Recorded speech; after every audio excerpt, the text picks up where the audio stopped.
Get ready for your daily dose of marketing strategies and tactics from entrepreneurs with the guile and experience to help you find success in any marketing capacity.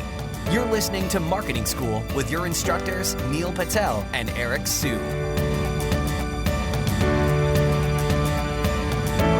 Welcome to another episode of Marketing School. I'm Eric Sue. And I'm Neil Patel. And today we're going to talk about 7 neat SEO tricks for 2017. So we're in the new year right now. Happy New Year, everyone. We want to give you things that will get you going on the SEO front. So first and foremost, what I will say on the SEO front, if you have posts that are doing well already, make sure that you upgrade them, right? So let's say you have a post that's doing well. It's ranking for a lot of different keywords. You can use a tool like Ahrefs. You can use Google Search Console too. Look at those posts and figure out, what can I do to add on? Have I absolutely maxed out this post? If not, what more can I do for it, right? I've always used the example of Wikipedia, where, if they have examples of specific movies or, biographies of people, or not biographies, but basically, let's say it's like Abraham Lincoln. Again, I keep going back to the Abraham Lincoln example. Started with 2,000 words, then went up to about 8,000 or so. Now I think it's about 15,000 words for that piece. You keep upgrading over time, and you want to make it that canonical piece. Upgrading posts, we did it this year for one post that we have around online marketing companies. That one's doing well for us. If you Google online marketing companies, I think we're probably in the top 5 for that position. And it's because we upgraded it. We didn't do anything new. We didn't build any links to it. We just simply upgraded it, and we're going to be doing a lot more of that this year. One little simple thing that you can end up doing, especially if you have an informational site, I've noticed when you add the year in the title tag, like updated in 2017 or whatever it may be, but you just change the title tag to include the year, you actually generate quite a bit more click-throughs.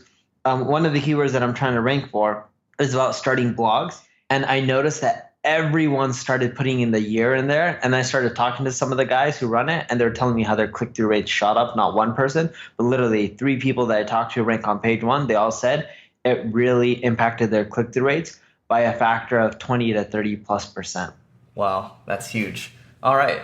So number 3, buying sites. So one of the sites that I have, basically we saw, and Neil talked about this a little earlier, but or in one of our earlier podcasts, but basically what you do is you look for keywords that you're trying to rank for, okay? And then you look for sites, maybe the top 20 or so, reach out to those sites and see who's interested in selling. Because in many cases, let's say you're in an outdated niche, you reach out to these people and they might no longer be interested. A lot of these sites in this niche have been kind of just sitting around, and they're fairly outdated. They look like the sites were built in like the 90s or whatever. But here's the thing. A lot of these sites, they have the age, and also they have good domain authority because they have a couple hundred links pointing to them. So if you can find a site, what we did is we found a site that was generating about $350 in revenue a month.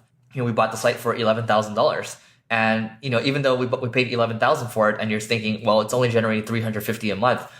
What we were really looking at were the links. So we were able to acquire a couple hundred links, maybe 250 to about 300 or so, basically redirected everything back to the site. And then boom, we've taken over the rankings, and, we're also taking over that revenue too.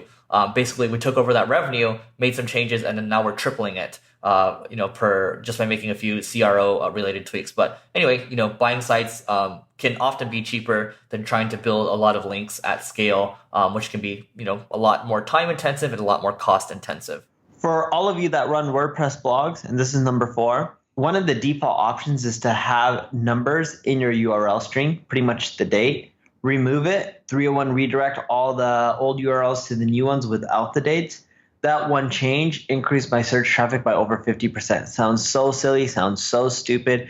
It's easy, simple, remove the dates. It really does boost your search traffic. All right. And number 5, link building to posts that are ranking number 5 to 25. So what we've been trying the last couple of months is we build 10 links for posts that have good volume. So we're looking at keyword volume that's perhaps above 2,000, 3,000 a month or so, and we just build 10 links to them. We build 10 links. We're not trying to do a specific anchor text or anything like that. We're just building 10 links to show Google, give them that signal that this is a good post. And voila, these posts are ranking well now, within the top 3 or 4 positions. So anything that's ranking top 5 to 25 is a low hanging fruit opportunity. You just have to make sure that the volume's good enough before you start attacking it. Next one, and this is really simple. I've talked about it in the past. Google ranks sites based on how thorough and in-depth they think that web page is. Like if they think you're going to cover everything around Abraham Lincoln, then you're going to rank the highest when it comes to Abraham Lincoln. So a company called MarketMuse has a software that looks at the top 10 or 20 competitors for all the key phrases and the topics you're trying to rank for, and it tells you all the phrases that they're using that you're not and how many times they use it. So that way you can integrate those phrases within your content. Works really well. We should get you a drastic increase in search traffic. All right, number 7. So this one has not been talked about in a long time, but tier 2 link building. So I remember back when I first started learning SEO, I was open to everything. I'd look at the Black Hat forums, and I remember there's a service called the Drip Feed Blasts. And basically what it does is it allows you to buy, a bunch of scrape box links, I think. I forgot how it worked exactly, but you would, or maybe it was like using like a tool like SE Nuke or something like that. But anyway, these are Black Hat tools, and you could basically drive a bunch of forum links to, secondary properties or, links that you have. So let's just say this, right? Let's say I build Neil a really good link on, Entrepreneur Magazine or something like that, and I link to him.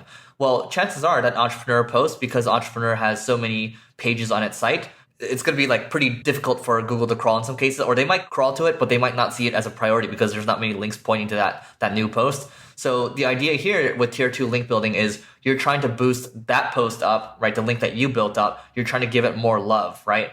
So, the Black Hat way was you would build lots of forum links to that Entrepreneur post, and then that would boost the authority of that Entrepreneur post without affecting you, and then it will come back to you, and that link will be even stronger. So that's the logic behind it. Now think of it this way: if you did tier 2 link building, and if you did this stuff in a more white hat way, that would be better, right? If you can do it in a white hat way, you're not necessarily doing thousands and thousands of links, but you might do like a couple here and there. You might kind of interlink, the guest post that you're doing. This is also known as a link wheel, but you're doing the Black Hat stuff in a white hat way. That's going to help you because, we've tested it, doing it the white hat way, and it actually performs better than doing it the Black Hat way.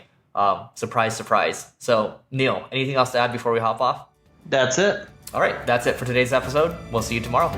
This session of Marketing School has come to a close. Be sure to subscribe for more daily marketing strategies and tactics to help you find the success you've always dreamed of. And don't forget to rate and review so we can continue to bring you the best daily content possible. We'll see you in class tomorrow, right here on Marketing School.